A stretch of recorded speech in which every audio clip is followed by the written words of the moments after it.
গিয়েছিল ভারতকে ডোবাতে। এবার ভারতকে ডোবাতে গিয়ে নিজেই ডুবে গেল। কে? আমেরিকা। ডোনাল্ড ট্রাম্প যেভাবে ভারতের উপর শুল্ক আরোপ করে দিয়েছিল তাতে তিনি মনে করেছিলেন যে তার কথাটা ফলে যাবে। মানে তিনি যেমন বলেছিলেন যে মৃত অর্থনীতি, ভেবেছিল ভারত বোধহয় ডুবে যাবে। কিন্তু ডোনাল্ড ট্রাম্পের এই কাজ ভারতের ওপর আশীর্বাদের মতন হয়ে গেছে। আজ্ঞে হ্যাঁ, ডোনাল্ড ট্রাম্প যদি শুল্ক আরোপ না করত ভারত আজকে এত বড় জায়গায় যেতে পারত না। যারা মনে করেছিল যে আমেরিকার শুল্ক আরোপের পর ভারতবর্ষ একেবারে ডুবে যাবে, সেখানে ভারতবর্ষ দেখিয়ে দিল যে বিকল্প পথে গিয়ে কিভাবে নিজেদের ব্যবসাকে বাঁচাতে হয়। এটাই ভারতবর্ষ। আর ভারতবর্ষের কাছে এখন আমেরিকাকে শিখতে হবে যে কিভাবে নিজেদের দেশকে উন্নতি করা যেতে পারে।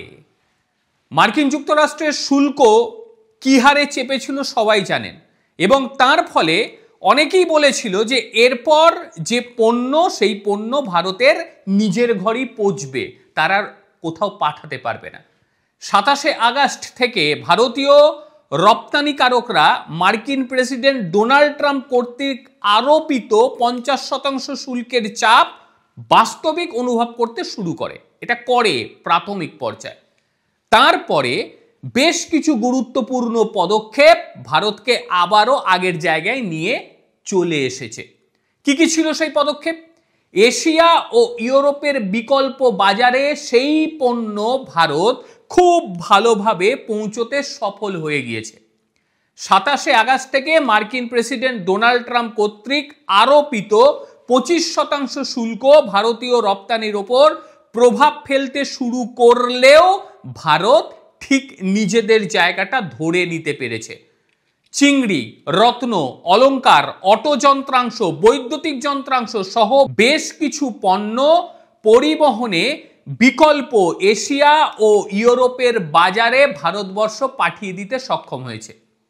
বাণিজ্য ও শিল্প মন্ত্রণালয়ের যে তথ্য বর্তমানে এসেছে তাতে দেখতে পাওয়া যাচ্ছে যে সেপ্টেম্বরে মার্কিন যুক্তরাষ্ট্রে রত্ন ও অলংকার রপ্তানি 76% কমে গেলেও এই বিভাগে সামগ্রিক রপ্তানি মাত্র 1.5% কমেছে। মানে আমেরিকায় আমরা মাল 75% কম পাঠাচ্ছি, কিন্তু সেই মাল বিশ্বের অন্যান্য দেশে পাঠিয়ে তার যে ক্ষতির পরিমাণ সেটা আমরা কমিয়ে ফেলেছি। মাত্র 1.5% কমেছে, সেটাও ঠিকঠাক হয়ে যাবে। সংযুক্ত আরব আমিরাত 79%, হংকং 11%, বেলজিয়াম 8%তে পণ্য পরিবহনে অত্যন্ত বুদ্ধির সঙ্গে ভারত খেলে নিয়েছে। অটো যন্ত্রাংশের ক্ষেত্রে একই ধরনের চিত্র লক্ষ্য করা যাচ্ছে। মার্কিন প্রেসিডেন্ট যেভাবে শুল্ক আরোপ করে দিয়েছিল তাতে মার্কিন যুক্তরাষ্ট্রের রপ্তানি 12% কমে গিয়েছে, কিন্তু জার্মানি, সংযুক্ত আরব আমিরাত, থাইল্যান্ড উচ্চতর চালানে মোট যন্ত্রাংশের রপ্তানি 8% বেড়ে গেছে। ভেবে নিন, 12% মার্কিন যুক্তরাষ্ট্রে পাঠানো কমে গেছে, সেখানে ভারতবর্ষ করলো কি? জার্মানিতে পাঠিয়ে দিল, সংযুক্ত আরব আমিরাতে পাঠিয়ে দিল, থাইল্যান্ডে পাঠিয়ে দিল, দিয়ে নিজেদের 8% বাড়িয়ে নিল। কি করবি কর। এবার আসি সামুদ্রিক পণ্যের উপরে কথা বলতে। সেটাও শক্তিশালী হয়ে গিয়েছে।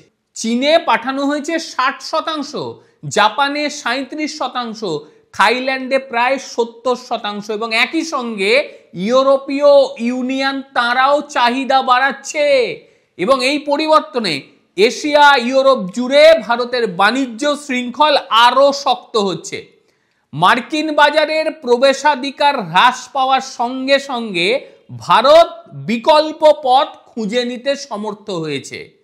যদিও ওয়াশিংটন ডিসি এখন চাইছে ভারতের সঙ্গে বাণিজ্য চুক্তি করতে, সেটাও এত সহজে হবে বলে মনে হয় না। নিজেরা ভারতের পেছনে প্রথমে ছুরি মেরেছে, তারপর এখন উঠে পেরে লেগেছে ভারতের সঙ্গে বাণিজ্য চুক্তি করতে, কারণ তারা বুঝছে আমেরিকাকে বাদ দিয়ে ভারত তো বিকল্প পথ পেয়ে গিয়েছে। এবার ভারতকে আমরা রুখবো কি করে? এতে তো আমাদেরই ক্ষতি। ভারত যদি তাদের জিনিসপত্র না পাঠায়, আমাদের দেশের মানুষই পাচ্ছে না। আরে বাবা, তাদের দেশের মানুষ কিনতে পাবে না, কারণ তাদের এখন মাইনে টাইনে নেই, সবই বন্ধ। একটা অসম প্রভাব তো ছিলই, কিন্তু সেটা ভারতবর্ষ কাটিয়ে উঠেছে। তবে দুঃখের কিছু বিষয় তো রয়েছে, যেমন ছোট ইউনিটগুলি সেটা কিন্তু দুর্বল হচ্ছে। বিশেষ করে সুতির পোশাক, ক্রীড়া সামগ্রী, কার্পেট, চামড়ার পাদুকা, এই সমস্ত জিনিস এখনো লড়াই চালাচ্ছে। এগুলি প্রচুর পরিমাণে আমেরিকায় যেত, প্রায় 40% পৌঁছে যেত আমেরিকায়। সেখানে মার্কিন যুক্তরাষ্ট্রের রপ্তানি কমে যাওয়ার কারণে বিকল্প ক্রেতা তারা এখনো খুঁজে পায়নি, চেষ্টা চালিয়ে যাচ্ছে। সামগ্রিকভাবে 6% কমে গিয়েছে। এই 6%-এর খোঁজ চালাচ্ছে ভারতবর্ষ। তারা সংযুক্ত আরব আমিরাত, স্পেন, ইতালি, সৌদি আরব, সেখানে ভারতবর্ষ পাঠিয়ে এর প্রভাবকে কমানোর চেষ্টা চলছে। এই 6% থাকবে না, এটা ঠিকঠাক হয়ে যাবে। এবং মার্কিন যুক্তরাষ্ট্রের এই যে তীব্র হ্রাস, এই তীব্র হ্রাসকে ভারত যেভাবে মোকাবেলা করেছে তা দেখে বিশ্বের অন্যান্য দেশ তারাও চমকে গিয়েছে যে সত্যি এটা ভারতবর্ষ করতে পারল। এইবারে সামুদ্রিক কিছু পণ্য তাতে শুল্ক বাড়িয়ে দিয়েছিল, কিন্তু ভারত যেহেতু বিশ্বের দ্বিতীয় বৃহত্তম বাজার, স্বাভাবিকভাবেই সামুদ্রিক খাবারের বাজার ইউরোপীয় ইউনিয়নে ভারতবর্ষ বেশি পরিমাণ চালান করছে এবং তাতে দেখতে পাওয়া যাচ্ছে 25% বেড়ে গিয়েছে। মানে অতিরিক্ত 102টি ইউনিটের অনুমোদন পেয়ে গিয়েছে। এর আগে 502 ইউনিট ব্লকে সরবরাহ হয়ে গিয়েছে। সব মিলিয়ে আর ভারতকে রোখার মতন জায়গা নেই। ইউরোপীয় ইউনিয়ন থেকে আরো স্বস্তির খবর আসছে। সেখানে এফটিএ যে আলোচনা, সেই আলোচনা শেষের পর ভারতের ওপর 12% শুল্ক কমানোর কথা চিন্তা ভাবনা হচ্ছে। এতে ফাইন্যান্সিয়াল ইয়ার 2024-এ যেখানে 1.1 বিলিয়ন মূল্যের সামুদ্রিক খাবার রপ্তানি হয়েছে, সেখানে নতুন অনুমোদনের ফলে ব্লকগুলিতে 20 থেকে 25% বৃদ্ধি পেয়ে গিয়েছে। এবং এই যে ইউরোপীয় ইউনিয়ন, এখানে অন্যান্য দেশ ঢুকতে পারে না, কারণ এখানের যে সুরক্ষার মানদণ্ড, সেই মানদণ্ডের কারণে অন্যান্য দেশ ঢুকতে পারে না। কিন্তু ভারতবর্ষ ইউরোপীয় ইউনিয়নের সুরক্ষার মানদণ্ডটা কি, কিভাবে মাল পাঠাতে হবে, এটা ভারতবর্ষ খুব ভালো করে জানে। কাজেই ভারতীয় মালের চাহিদা এখনো সর্বত উপায়ে রয়েছে।